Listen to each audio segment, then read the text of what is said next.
사도행전입니다. 사도행전 28장 23절에서 31절 오늘 2부입니다. 사도행전 마지막 말씀인 만큼 제가 좀 더 자세하게 여러분과 나누기 위해서 교회 사까지 제가 연구해서 여러분과 함께 진행하게 되는데, 교회 사를 또 얘기하다 보면 오늘 다 끝나지 못할 수도 있습니다. 그래서 이야기를 그래도, 왜냐하면 사도행전 그 이후의 역사가 또 중요하거든요. 오늘 날까지 이 교회 역사가 어떻게 우리에게까지 전달이 되었느냐, 이것을 또 함께 살펴보는 게 중요하기 때문에 사도행전 28장 23절에서 31절 말씀을 함께 교독하시다가 합독하시도록 하겠습니다. 그들이 날짜를 정하고 그가 유숙하는 집에 많이 오니 바울이 아침부터 저녁까지 강론하여 하나님의 나라를 증언하고 모세의 율법과 선지자의 말을 가지고 예수에 대하여 권하더라. 그 말을 믿는 사람도 있고 믿지 아니하는 사람도 있어. 서로 맞지 아니하여 흩어질 때에 바울이 한 말로 이르되 성령이 선지자 이사야를 통하여 너희 조상들에게 말씀하신 것이 옳도다. 일렀으되 이 백성에게 가서 말하기를 너희가 듣기는 들어도 도무지 깨닫지 못하며 보기는 보아도 도무지 알지 못하는도다. 이 백성들의 마음이 우둔하여져서 그 귀로는 둔하게 듣고 그 눈은 감았으니 이는 눈으로 보고 귀로 듣고 마음으로 깨달아 돌아오면 내가 고쳐줄까 함이라 하였으니, 그런즉 하나님의 이 구원이 이방인에게로 보내어진 줄 알라. 그들은 그것을 들으리라 하더라. 29절은 본래 없음이라고 기록되어 있는데, 어떠한 사본에 그가 이 말을 마칠 때에 유대인들이 서로 큰 쟁론을 하며 물러가더라가 있음. 그 다음입니다. 바울이 온 이태를 자기 셋집에 머물면서 자기에게 오는 사람을 다 영접. 우리 다 같이요, 하나님의 나라를 전파하며 주 예수 그리스도에 관한 모든 것을 담대하게 거침없이 가르치더라. 아멘.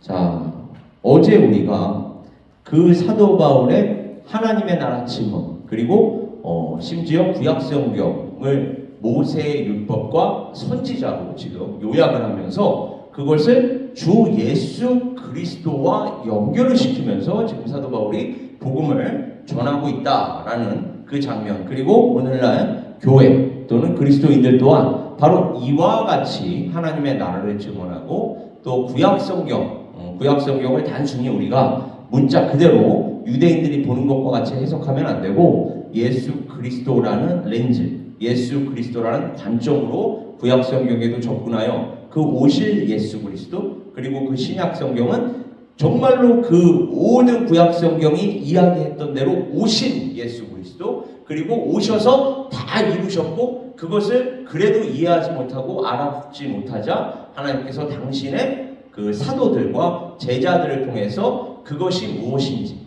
예수 그리스도께서 우리를 위하여 무엇을 이루신 것인지, 그리고 우리가 그 예수 그리스도 안에서 앞으로 무엇을 해야 하는지, 그리고 그 예수 그리스도께서 다시 오실 것이라는 것을 서신서들과 요한계시록까지 해서 우리에게 확증을 시켜준단 말이에요. 이렇게 성경 전체를 예수 그리스도라는 그 중심으로 우리가 전체적으로 볼 필요가 있습니다. 전체적으로 본 이후에 이제 강론으로 들어갈 수가 있단 말이죠. 이 전체 그림을 보지 못하고 하나하나 개별적으로 들어가서 아주 그 파편적으로만 성경을 보게 되면 전체 그림을 놓쳐버릴 수가 있거든요. 그래서 늘 전체 그림, 제가 늘 공부하고도 비교를 합니다.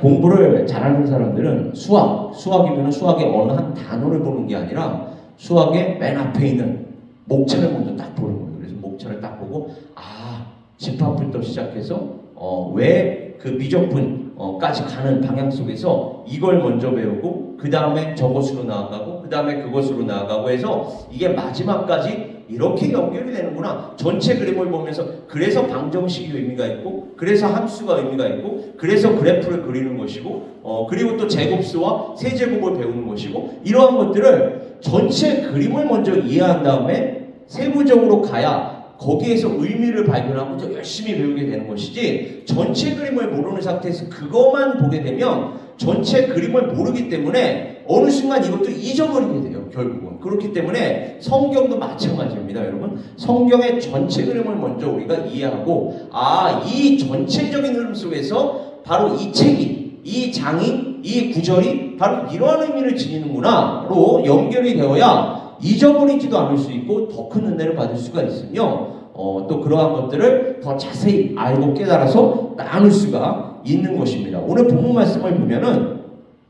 사실은 이방인들에게로 하나님의 촛대가 옮겨지는 장면을 확인할 수가 있습니다. 왜요? 유대인들은 믿지 않았기 때문에, 대다수가 믿지 않았기 때문에 사도 바울이 너희들이 지금 믿지 않는 것 또한 역시 선지자들의 예언을 통해서 기록이 되어 있었다. 그리고 너희들이 믿지 않는 것 또한 하나님의 구원의 섭니다. 왜요? 너희들이 믿지 않음으로 인하여 이 복음이 누구에게로 지금 전달이 되는 것입니까? 우리와 같은 이방인들에게로 전달이 돼요. 그리고 궁극적으로 하나님의 때가 되면 유대인들 중에서도 남은 자들, 특히 남은 자들이라는 신학이 중요하거든요.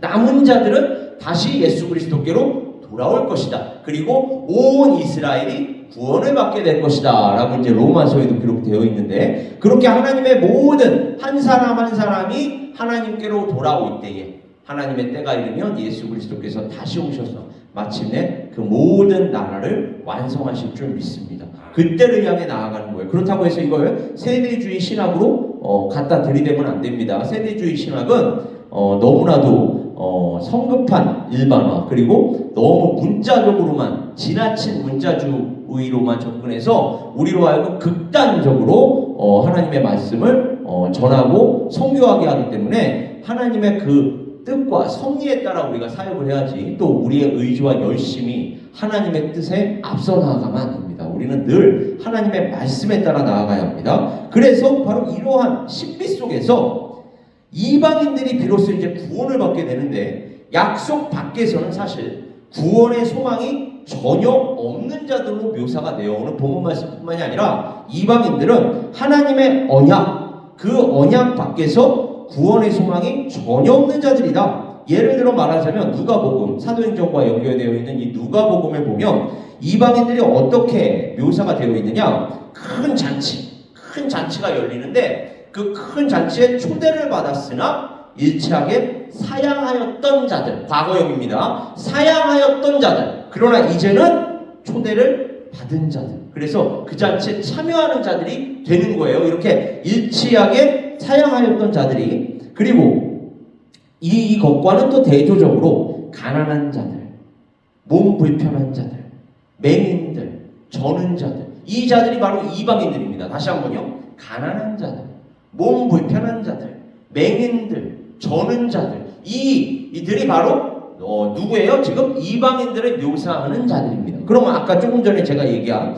초대를 받았으나 일치하게 사용하였던 자들, 결국 이들도 하나님의 때가 되면 오게 되는데, 이들이 바로 유대인들이었던 거예요. 그러니까 큰 잔치에 이미 초대를 받았어요. 언제부터요? 구약성경 시대부터 큰 초대를 받았으나 비로소 실체가 오셨어요. 예수 그리스도께서 오시자 그거를 알아보지 못하고 거절을 하네요. 이게 바로 요한복음 1장에 나와 있는 거 아닙니까? 자기 백성으로부터 오히려 영접을 받아야 되는데 배척을 받고 있는 거예요. 그래서 다른 민족들을 통해서 하나님께서 질투가 나게 하셨다, 이런 표현까지 지금 나오는데, 이렇게 가난한 자들, 몸 불편한 자들, 맹인들, 저는 자들은 여러분 생각해 보세요. 갈 곳이 없지 않겠습니까? 다른 누군가가 그들을 초청하지 않는 한 그들에게는 어떠한 소망도 없습니다. 하나님의 나라는 그러나 이렇게 가난하고 작은 자들만이 들어가서 주인이 되는 나라다. 그래서 심령이 가난한 자는 복이 있나니,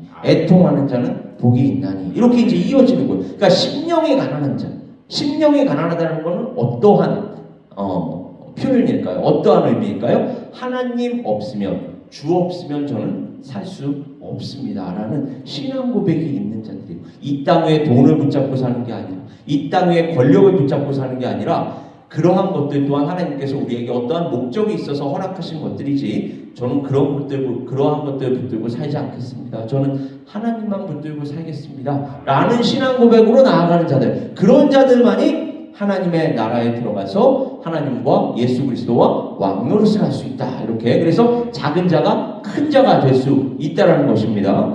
여러분 나이가 들수록 제가 지금 여기 계신 분들 중에 가장 막내죠. 제 아내 포함해서 막내가 또 이런 얘기하니까 나이적으로 얘기할 때에 좀 우습게 들릴 수도 있겠으나 나이가 들면 들수록 여러분 깨달아지는 게 뭐예요? 젊을 때는 어릴 때는 당연했던 게 나이가 들면 이게 당연한 게 아니었구나.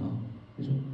어제 다른 목사님들과도 교제를 나누면서 목사님들이 연세가 들면서 설교문을 작성해서 설교를 해야 하는데 원고가 잘 안 보인다는 거예요. 시력이 점점점 안 좋아졌어. 그래서 이거를 보고 읽는 것 또한 당연한 게 아니었구나. 나이가 들면 들수록 당연했던 게 이게 당연한 게 아니었네 라는 눈이 침침해지고 허리에 통증이 오기 시작하고 조금이라도 힘을 주면 무릎 관절에 이상이 오고 이러한 현상이 왜 생길까요? 여러분 나이가 들면 들수록 제가 보기에는 하나님께서 우리 인간을 그렇게 만드셨어요. 왜 만드셨을까요? 제가 깨닫기로는 하나님께로 갈 때가 점점 가까워 오면 올수록 하늘에 눈을 들고 살게 하기 위해서 너가 어릴 때는 젊을 때는 네가 다 할 수 있을 줄 알았지? 우리 한국 사람들 흔히 하는 말로 돌도 씹어 먹을 수 있을 줄 알았지? 아니야. 너희들은 나 없으면 살 수 없어. 너희들은 내가 너희들에게 생명을 주어야 호흡을 주어야 그리고 능력을 주어야 살 수 있는 거야를 깨닫게 하기 위해서 나이가 들면 들수록 우리의 힘을 자꾸만 잃게 만드시는 거예요. 잃게 만듦으로 인하여 하나님 제가 하나님께서 힘을 주셔야 살 수 있는 것이군요. 그 방향으로 우리를 자꾸만 나아가게 하시는 건데 그 섭리도 이해하지 못하면 나이가 들면 들수록 더 고집만 세져요. 그러니까 하나님을 믿지 못하고 하나님을 깨닫지 못하면 더 겸손해지는 게 아니라 더 움켜쥐게 돼 있단 말입니다. 그러니까 여러분 하나님을 믿는다는 것 자체가 얼마나 큰 은혜이고 축복인지 모릅니다. 이렇게 생활 양식에 있어서 그러니까 우리가 하나님을 더욱더 의지하는 방향으로 나아가야 할 줄 믿습니다. 저는 이미 나이 드신 분들의 이야기를 잘 들으면서 저의 앞날을 알고 있어요. 이제 저도 슬슬 눈이 침침해질 것이고 허리에 통증이 올 것이고 무릎 관절에 이상이 올 것이고 누구나 다 마찬가지예요. 그러나 그걸 통해서 약할 때 강함 주시는 하나님의 은혜를 더 의지하게 되는 줄 믿습니다. 우리는 그 방향으로 나아가는 거예요. 그래서 하나님께서는 우리로 하여금 사실은 육적으로 뿐만이 아니라 더 본질적으로는 영적으로 우리에게 고난을 허락하시고 연단을 받게 하시고 그게 왜 그런 거예요? 하나님만 더 의지하게 하시고 하나님만 더 바라보게 하시려고. 그러니까 여러분 고난과 연단과 시련이 그런 의미에서 보면 좋은 거예요? 나쁜 거예요? 좋은 것입니다. 우리가 이 땅에서 살아가는 동안 그게 고통이어서 그렇지 그게 애통하게 하는 어떤 수단이 되어서 그렇지 돌이켜보면 하나님께서 그래서 나에게 그런 과정을 겪게 하셨구나. 하나님 그래서 제가 지금 그러한 상황에 있는 사람들을 또 위하여 기도할 수 있고 그러한 사람들을 위로할 수 있는 것이군요. 하나님 제가 그 과정을 정말로 하나님의 은혜 가운데에 거치게 하여 주시면 너무나도 감사드립니다 라는 신앙 고백으로 이어져야 하는 것입니다. 바로 이와 같이 심령이 가난하고 작은 이방인들 그 이방인들이 이스라엘을 향한 약속들이 성취되는 과정 속에서 주어지는 이 소망 외에는 다른 소망이 없기 때문에 오직 그것을 사모하며 바라는 쪽으로 지금 진행이 되고 있는 역사적인 현실이었다는 것입니다. 지금의 이 본문 말씀은 그것을 우리에게 보여주고 있어요. 그리고 그들을 향한 당신의 언약을 포기하지 않으시고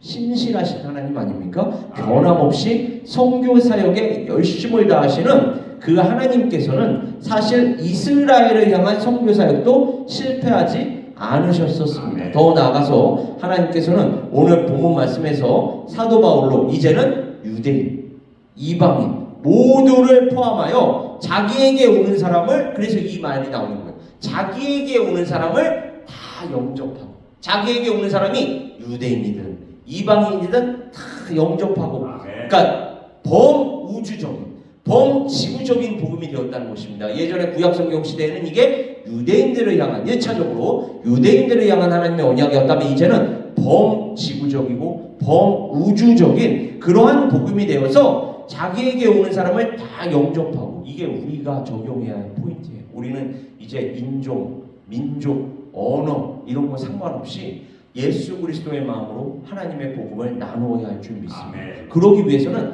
말씀에 더욱더 우리가 열심을 내야 하고, 말씀뿐만이 아니라 하나님께서 우리 각자에게 주신 은사, 이 은사를 어떻게 하면 그 하나님의 나라와 영광을 위하여 사용할 수 있을까? 여기에 더욱더 기도하면서 하나님께 매달려야 할 줄 믿습니다. 그렇게 자기에게 오는 사람을 다 영접하고 하나님의 나라를 전파하면서 주 예수 그리스도에 관한 모든 것을 담대하게 거침없이 가르치게 하심으로써 이제는 온 세계와 열방을 향한 당신의 구속사를 확장하여 가시는 줄 믿습니다. 바로 우리가 이 역사에 지금 동참하고 있는 것이고, 여기까지, 지금의 여기까지 오기까지 하나님께서는 지난 2000년 기독교 역사 가운데에서 또한 역사하셨어요. 물론 구약성경 시대부터 하나님께서는 계속 역사하셨지만, 이 교회라는 이름으로, 물론 구약성경에도 교회를 상징하는 다른 표현들이 나옵니다. 예를 들면 유대인들의 그 회합, 유대인들의 모임, 이러한 의미로 나오지만, 이 에클레시아라는 헬라어가 등장한 건 예수님이 사용하신 거예요. 내가 너의 이 신앙 고백 위에, 그 신앙 고백이란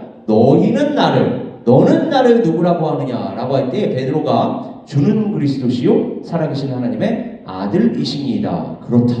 바요나 시모나 내 말이 옳도다. 너에게 그 믿음을 주신 것은 하나님이시다. 그러면서 내가 이 반석 위에서 교회를 세울 것이다. 이 교회, 에클레시아라는 말이 여기에서 처음 등장하거든요. 그러니까 예수님께서 처음 사용하시는 거예요. 이 에클레시아가 초대교회로 이어지는 것이고, 초대교회는 사실은 가정교회였습니다. 그러니까 가정교회라는 건 뭐예요? 조직이랑 체계가 없는 게 가정교회입니다. 근데 오늘날 한번 현실을 둘러보세요. 조직이나 체계가 더 잘 갖춰져 있죠. 그래서 대형교회가 되면 될수록 성경적 교회하고는 정말로 신중하게 그 교회를 성장시키지 않으면 오히려 세상 기관과 별반 다를 바가 없는 기관이 되어버립니다. 교회라는 건 생명체예요. 유기체입니다. 따라서 조직 체계가 필요하지만 그보다 생명이라는, 유기체라는 이러한 개념이 먼저 원론적으로 이루어져야 합니다. 그러니까 여러분, 생명체가 손이 어떻게 발을 모을 수가 있습니까?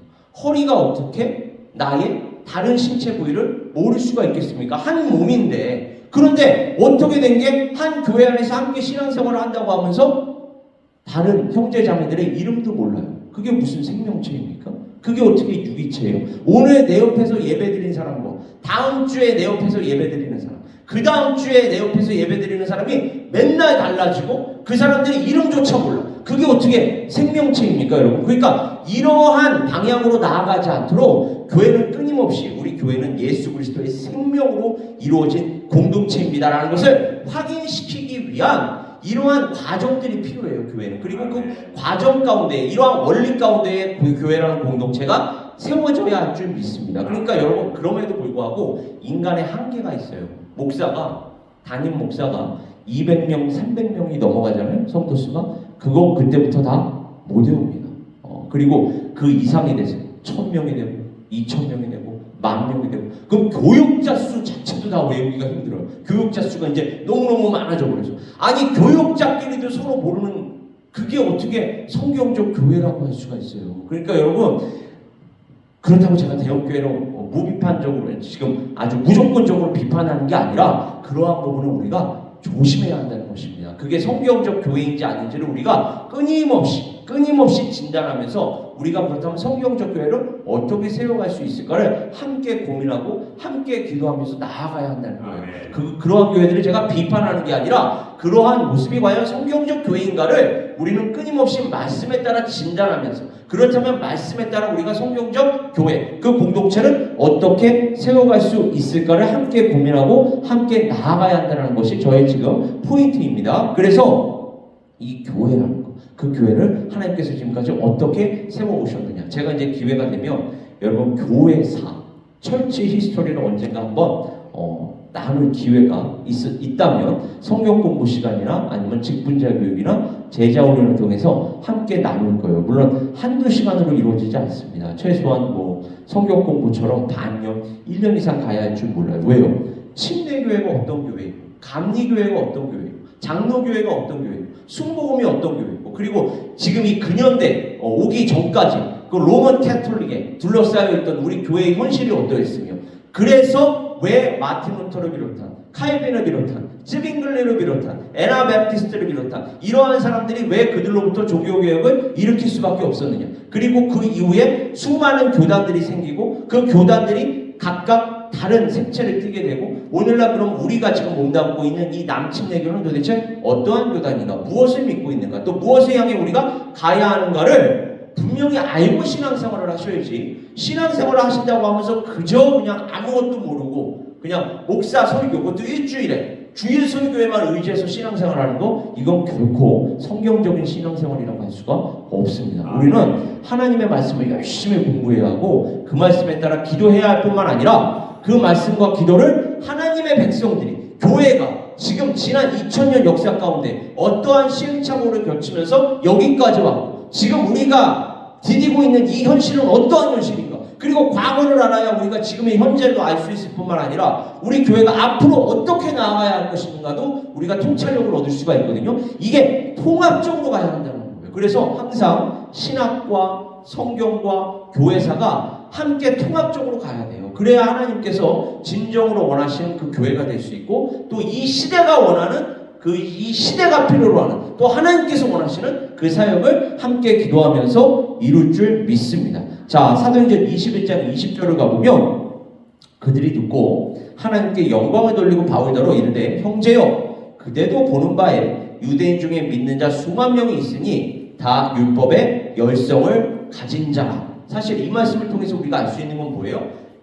이방인들뿐만 아니라 사실은 유대인들 중에도 이 복음을 믿는 자들이 있었다는 거예요. 그러나 제가 언젠가 한번 말씀드렸지만 유대인들 중에서 하나님의 말씀, 예수 그리스도의 복음을 믿는 자들은 초반에는 많았어요. 예수 그리스도의 12제자부터가 유대인 출신이었으니까. 그러나 그것이 시간이 지나면 지날수록 점점점 급감하다가 어느 순간 사라져버립니다. 그리고 이방인 그리스도인들만이 남게 돼요. 오늘날 우리가 다 누굽니까? 여기에 유대인 있어요?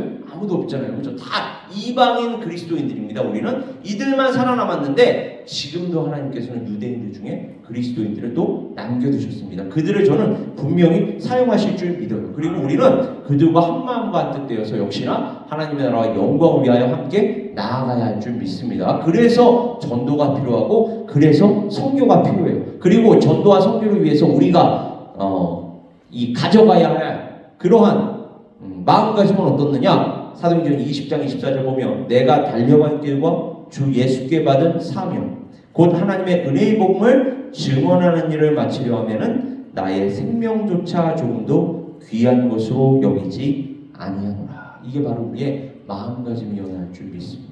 우리의 생명조차도 아끼지 아니하노라.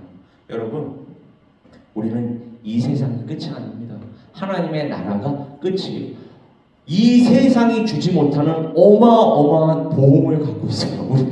여러분, 이 땅에 살면서도 그 100년 정도 사는데도 그 보험이 얼마나 중요합니까? 여러분, 병원 한 번 갈 때도 우리는 영원한 보험을 갖고 있다니까요. 영원한 인슈런스라고도 얘기 안 해요. 성경은 인슈런스라는 말도 너무 가벼워. 뭐라고 얘기합니까? 헤리티지라고 얘기합니다. 헤리티지. 우리는 그 헤리티지 혹은 인헤리턴스라고 얘기해요. 우리는 인슈런스가 아니라 인헤리턴스를 갖고 있는 사람들이에요. 그러니까 이 땅 위에서 우리가 두려워할 게 뭐가 있습니까? 이 땅 위에서 놀랄 게 뭐가 있어요? 하나님께서 주신 인헤리턴스가 있는데, 하나님의 나라가 있고 영원한 생명이 있는데 뭐가 두렵고 뭐가 무섭습니까? 여러분, 우리는 우리의 생명조차도 조금 더 귀한 것으로 여기지 아니하고 이 사명 감당할 줄 믿습니다. 하나님께서 주시는 그 영육간의 강건, 하나님께서 주시는 능력, 이 모든 것을 주신 데에는 목적과 이유가 있다는 거예요. 그것은 바로 주의 복음을 전하는 것입니다.